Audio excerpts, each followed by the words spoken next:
नमस्कार मित्रों, मैं एस्ट्रोलॉजर डॉक्टर रोहित आनंद। वर्तमान वीडियो में आपको यदि बृहस्पति देव जन्म कुंडली के प्रथम भाव यानी लग्न में आके विराजमान हो जाते हैं तो उनके प्रभावों को और बढ़ाने के लिए और एनहेंस करने के लिए हमें क्या उपाय करने चाहिए, इसके ऊपर कुछ ज्ञानवर्धन करूंगा।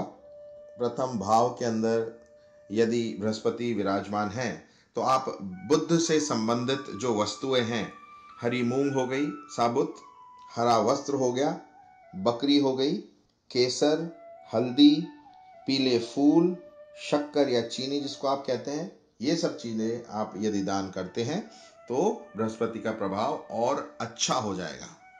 इसके अतिरिक्त शुक्र की जो चीजें हैं जैसे घी हुआ, चावल हुआ, श्रृंगार का सामान हुआ, विलासिता की जो वस्तुएं होती हैं वो सभी शुक्र की चीजें मानी गई हैं। तो यदि उनका आप दान करते हैं तो भी आप इसके पावर को बढ़ाएंगे।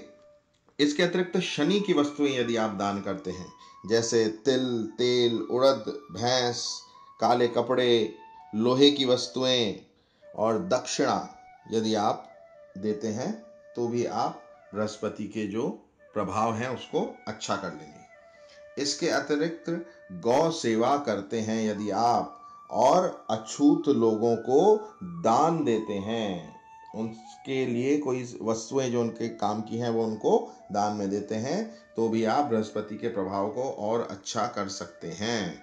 इसके अतिरिक्त यदि शनि आपके 5वें भाव में है और बृहस्पति प्रथम भाव में है तो ऐसे जातक का जो घर है वो उसे कभी भी बनाना नहीं चाहिए, यानी कि स्वयं के घर को वो न बनाए वरना बहुत खर्चा हो जाएगा, घर टूट जाएगा, कोई ना कोई परेशानी आती रहेगी। ऐसा व्यक्ति के स्वयं के घर को बनाने का योग नहीं होता है, उसे किराए के मकान में ही रहना पड़ता है आजीवन।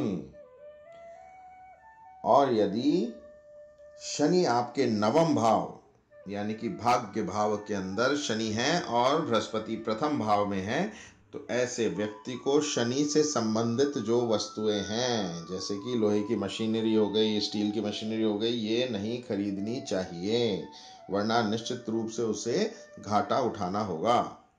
यदि बृहस्पति प्रथम भाव लग्न में है और शनि 11वें भाव या 12वें भाव में है यानी कि भाग्य भाव और 12वां भाव जो अंतिम भाव है उसके अंदर यदि शनि विराजमान है तो ऐसे व्यक्ति को कभी भी शराब, मांस और अंडे का जो सेवन है नहीं करना है। उसके लिए अंडा, मांस और शराब वर्जित है। आशा करता हूँ यह सभी जानकारी आपको लाभ प्रदान करेगी। इसको आप अपने जीवन में अपना करके अपनी उन्नति करेंगे। आप सभी ने मुझे सुना, इसलिए आपका आभार। नमस्कार।